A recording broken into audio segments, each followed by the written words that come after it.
Baghdad کے بادشاہ safe اپنی سلطنت میں عدل و انصاف کے لیے جانے جاتے تھے۔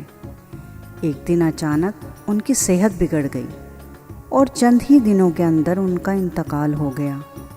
محل کے درباری اور عوام میں گہرا صدمہ چھا گیا۔ پرنسس سمیرہ بادشاہ کی محبوب بیٹی اپنے والد کے اچانک انتقال پر غمزدہ اور حیران تھی۔ محل میں طاقت کے لیے سب ایک دوسرے پر نگاہیں جمائے ہوئے تھے۔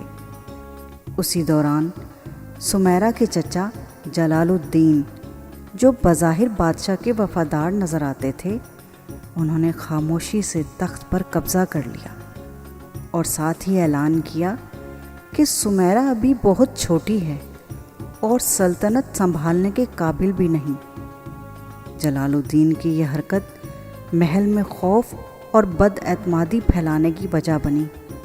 اس نے اپنی حکمت عملی سے تمام محافظوں اور مشیروں کو اپنے ساتھ کر لیا تاکہ کسی کو بھی سمیرہ کے حق میں آواز بلند نہ کرنے دی جائے۔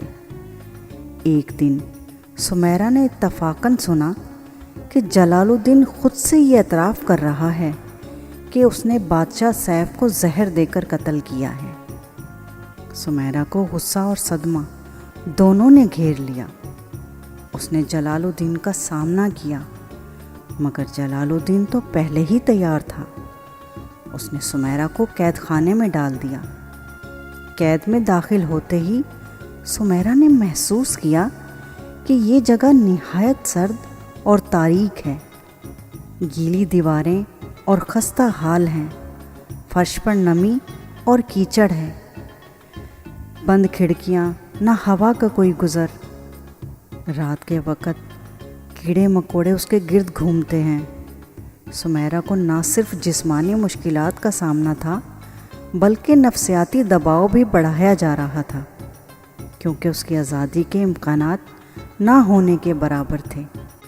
سمیرہ نے دن رات سوچا کہ کس طرح اس قید خانے سے نکلے۔ ایک رات قید خانے کے گیلے فرش پر اس نے کچھ لکڑیوں کا ڈھیر اکٹھا کیا اور ایک خالی کنویں کے کنارے سے زنجیریں توڑی اور کھڑکی سے باہر جھانکا۔ باہر کے باغ میں اسے ایک چھوٹے درخت کی ٹہنیوں اور ایک پرانی دیوار کے راستے سے آخر باہر نکل جانے کا راستہ مل ہی گیا۔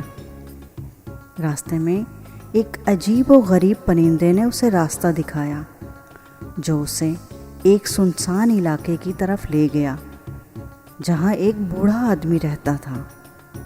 یہ بوڑھا آدمی خود بھی ایک ماہر جنگجو تھا۔ اس نے سمیرہ کو 5 سال کے دوران ہر طرح کی جنگی مہارتیں سکھائیں: تلوار بازی، خنجر چلانا، نیزہ بازی اور تیر اندازی۔ ساتھ ساتھ دھوکہ دہی سے دشمن کو قابو پانا، چھپ کر حرکت کرنا، پھندے بچھانا اور مضبوط جسمانی ورزشیں۔ سمیرہ کی عقل، چالاکی اور جذبے نے اسے ایک بہترین جنگجو بنا دیا۔ بوڑھا اسے صرف لڑائی نہیں سکھاتا تھا بلکہ صبر، حکمت اور دشمن کی نفسیات کو سمجھنے کے گر بھی سکھاتا تھا تاکہ وہ طاقت کے ساتھ ساتھ انصاف کے لیے لڑ سکے۔ تربیت مکمل ہونے کے بعد سمیرہ نے بادشاہت میں واپس آنا چاہا، مگر پوشیدہ شکل میں، تاکہ جلال الدین اسے کبھی پہچان نہ سکے۔ راستے میں اسے خبر ملی کہ جلال الدین کا بیٹا پرنس سرمد واپس آ رہا ہے۔ سمیرہ نے یقین کر لیا تھا کہ سرمد بھی اپنے والد کی طرح ظالم ہوگا۔ اس نے سرمد پر حملہ کر دیا، لیکن اس لڑائی کے دوران اس نے محسوس کیا کہ سرمد کی فطرت میں رحم دلی اور شرافت ہے۔ اس کی ہمت اور نیک رویے نے سمیرہ کو حیران کر دیا۔ سمیرہ نے اسے اپنی اصل شناخت اور اپنے والد کی موت کے راز بتا دیے۔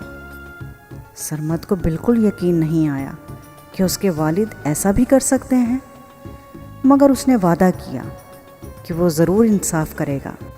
اس نے سمیرہ کو محل میں واپس لانے کا فیصلہ کیا اور اس نے اپنی نوکرانی کے بھیس میں محل میں داخل کر لیا تاکہ جلال الدین دھوکہ کھا جائے اور سمیرہ محفوظ رہے۔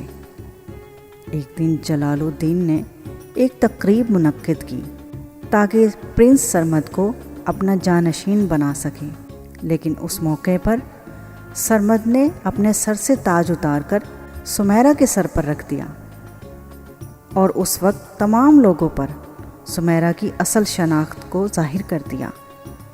سمیرہ نے دربار میں موجود تمام لوگوں کو اپنے ساتھ ہونے والی ناانصافی کی داستان سنائی، جس سے جلال الدین کو گرفتار کر کے عمر قید کی سزا سنا دی گئی۔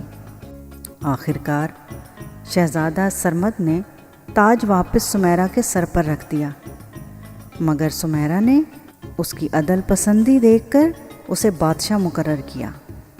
دونوں نے مل کر سلطنت کی حکومت سنبھالی۔ ایک دن اسی طرح ان کی شادی ہو گئی اور ان دونوں نے مل کر ملک کی قیادت کی اور ملک کو خوشحالی، محبت اور امن